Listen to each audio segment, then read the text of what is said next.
Today we are studying about a spherical mirror. Generally, there is a two type of spherical mirror. One is a concave mirror and the second one is a convex mirror. How these mirrors can be obtained, or what we can say that how the concave and the convex mirror made. Generally, if we think there is a one sphere, right? If we take a one circular part of that sphere and color one of the portion, inner side or outer side, then we get the concave or a convex mirror. Sphere like if you take a tennis ball, right? In a tennis ball, if you cut a one circular shape, like that, and when we take it outside of it, after that you get the one part as an inner sidely curve, like this, in a spoon. At here it is inner sidely curve, right?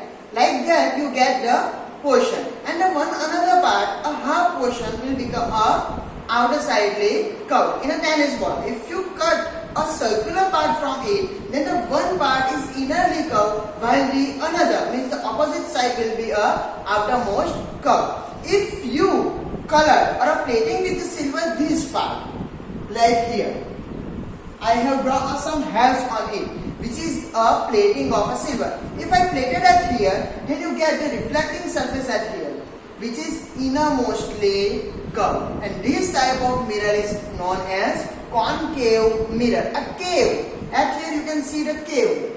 You can go inside of it. So it is a concave mirror. But if you color from this side, then this will become a reflecting surface. If you color at here, or plating with the silver at here, then you get this side as a reflecting surface, like that. You have colored from the inner side, then the outermost side will become a reflecting surface. And this type of mirror is known as the convex mirror. So these spherical mirrors can be obtained by a one sphere.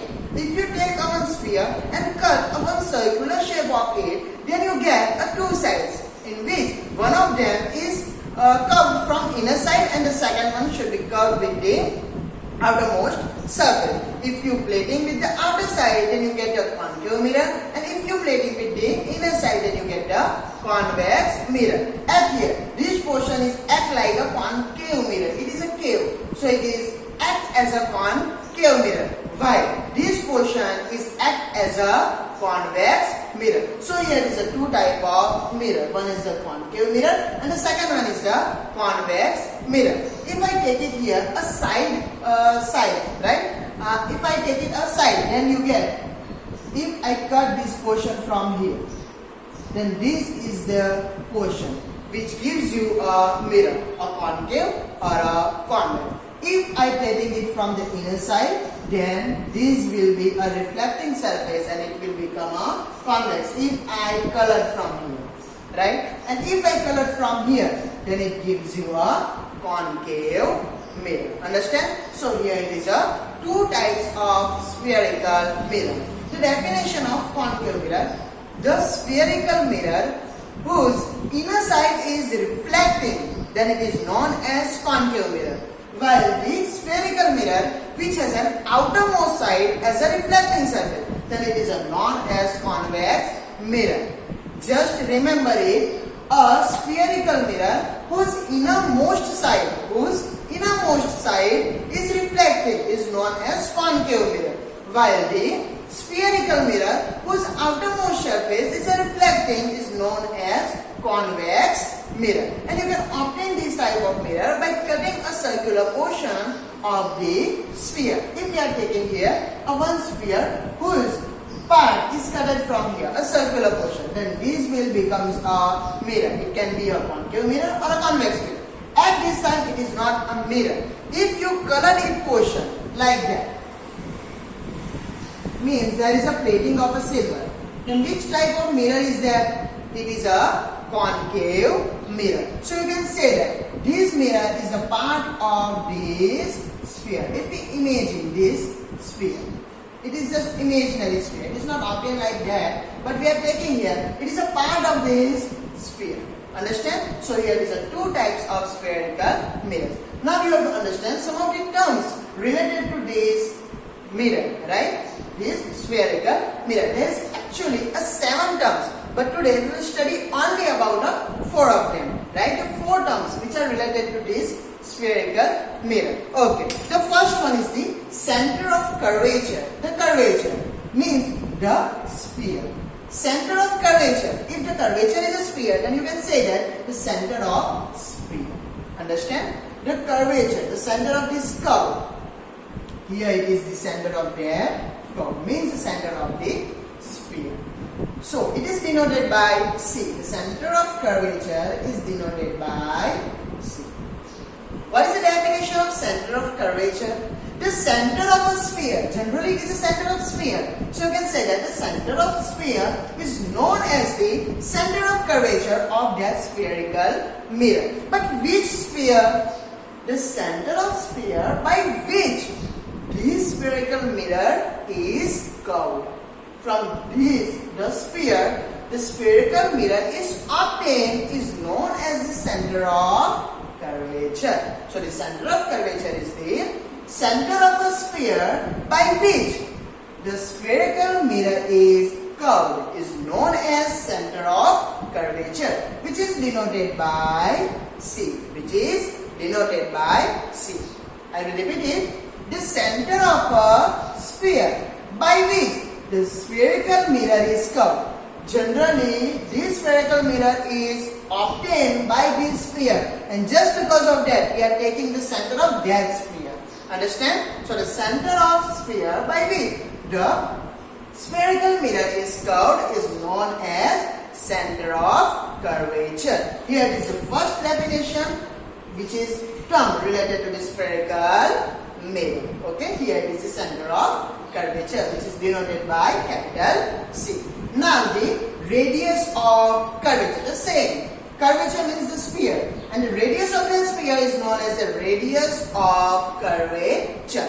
Here, this mirror is obtained by this sphere, right? So if you take the radius of this sphere, then you get the radius of curvature. So you can say that the distance from the center to the one of the point of that circle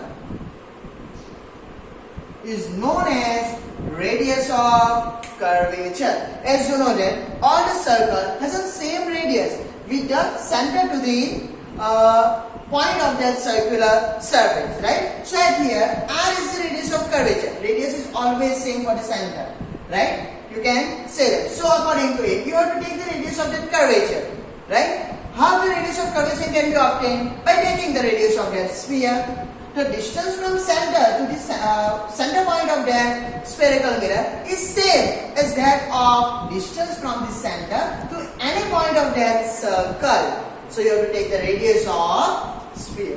So the radius of sphere by which the spherical mirror is curved is known as the radius of curvature. The same definitions are here.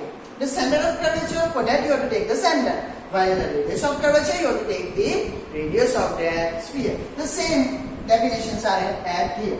You have to take a center at here for the center, while at here you have to take a radius. So all the other words are same at here. Understand? So, in a radius of curvature, what is the definition of it? The radius of a sphere by which the spherical mirror is curved is known as the radius of that curvature, which is denoted by capital R. Generally the radius is denoted by R. But at here you have to take the special terms which are related to the mirror. We are not taking a radius of any circle at here. We are taking the radius of mirror. So you have to take the capital R, a special term of special character which should be denoted that radius of curvature. So you have to take R as a radius of curvature. Now the next one is the pole. What is the pole? Pole is the center of the reflecting surface of the spherical mirror. So you can take at here. So here it is the pole, which is the exactly the center of a reflecting surface of a spherical mirror. You does not need to take the center of sphere, because if you take the center of sphere, then it becomes a center of curvature. You have to take the center of reflecting surface of the mirror. If here it is the mirror, then the pole will be like at pole is situated at here. Or if you take a convex, then it is at here, right? So it is on the mirror. Understand? It is the center point of reflecting surface. You can take it here as a reflecting, then this surface. You have to take the center of this surface, then you can say that it is a pole. So the center of reflecting surface of a spherical mirror is known as pole of that mirror, which is in the center of this reflecting surface. Understand? So the pole is the center of reflecting surface of a spherical mirror is known as a pole of that spherical mirror, which is denoted by capital P, Now the principal axis. You have listened that word in a last video also when we studying about the image formation by a plane mirror. There is one imaginary line which is drawn in a green color, right? Which is an imaginary line passing from the center of that mirror, which is the principal axis. What is the definition for it in a spherical mirror? It is at here also it is an imaginary line and it should be also passing from the center. But as you know that if you take only one point for drawing a line, then it will be an infinity, which is passes from it.